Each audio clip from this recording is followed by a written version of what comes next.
If you're limited with space and need a PC that will allow you to do office-based tasks, such as creating documents in Microsoft Office, checking emails and browsing the internet, then today I might have the perfect product for you. This is the Dell Optiplex Micro desktop, which is tiny enough that you can pretty much put it anywhere. And today we are going to unbox it and do a full review covering the following topics. Let's begin with the unboxing. In the box you are presented with a wired keyboard, which is the KB216, and you have a UK power plug to 3-pin, and you also have a wired mouse. Underneath you have the desktop itself. We will put that to a side for now, and in this box we have the power adapter and some instruction manuals. It's got a sleek and simple design. On the front you have this large vent. You have the Dell logo incorporated into it, and the model. Over here you have the power with some connections, which we will cover later. It's surprising how they can fit all the components into this case. It's tiny, weighing only at just over a kilogram. Dell have specifically designed this to be mounted behind monitors, in cabinets, under desk. The list is endless. You can buy various mounting brackets direct from Dell, or you can look on Amazon. You have two base configs. The one I have here is a micro, and you can select from a 12th and 13th gen i3 or a 13th gen i5 processor, but the micro is limited to DDR4 memory. Now there is a micro plus, and the name might suggest an increase in size, but it's the same dimensions and weight, but more powerful, offering a 13th gen i5 and i7 processor, but with DDR5 memory. Now this particular review model has the basic i3 processor.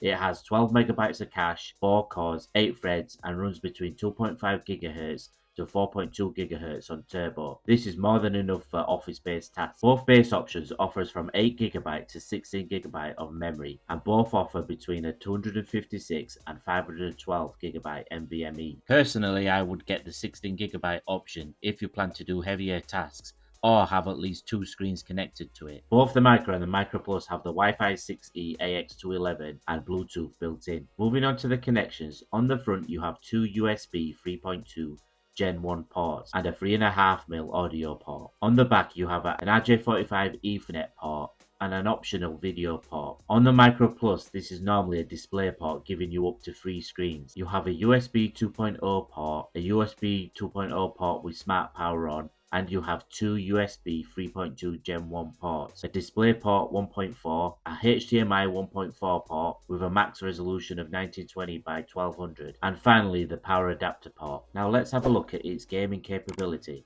I have selected Counter-Strike as it's an old game and not too demanding. I've set the lowest settings at 1080p.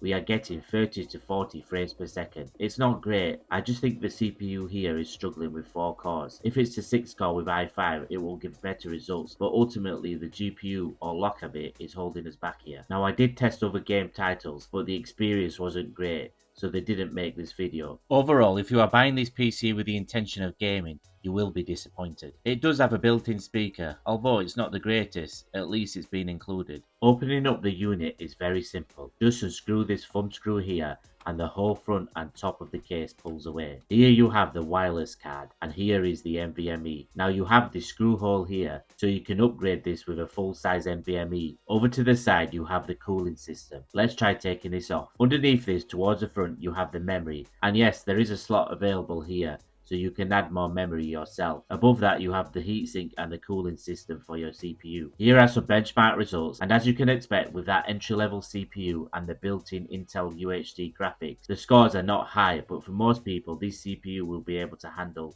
those office tasks I mentioned earlier. This entry-level model here comes in at £470. Now if you deselected the keyboard and mice, you can save around £30. I haven't covered the wired keyboard and mice, as I feel a lot of users will want to go wireless for a cleaner look. Now I have reviewed an excellent wireless keyboard and mouse, which is on offer at the time of this video. Now if you go for the Micro Plus, which starts at over £800, which I agree is a lot of money, but if you need that extra grunt with a desktop with a very small footprint, then it's probably the best solution for you. Should you avoid it? Should you shortlist it, or should you go ahead and buy it? I would buy it depending on your circumstances. And this entry-level spec that I have here is at a budget-friendly price of just over £450. And as you saw from my B-roll footage, it easily coats with 2 screens at 1440p resolution. The size of the unit is its main attraction.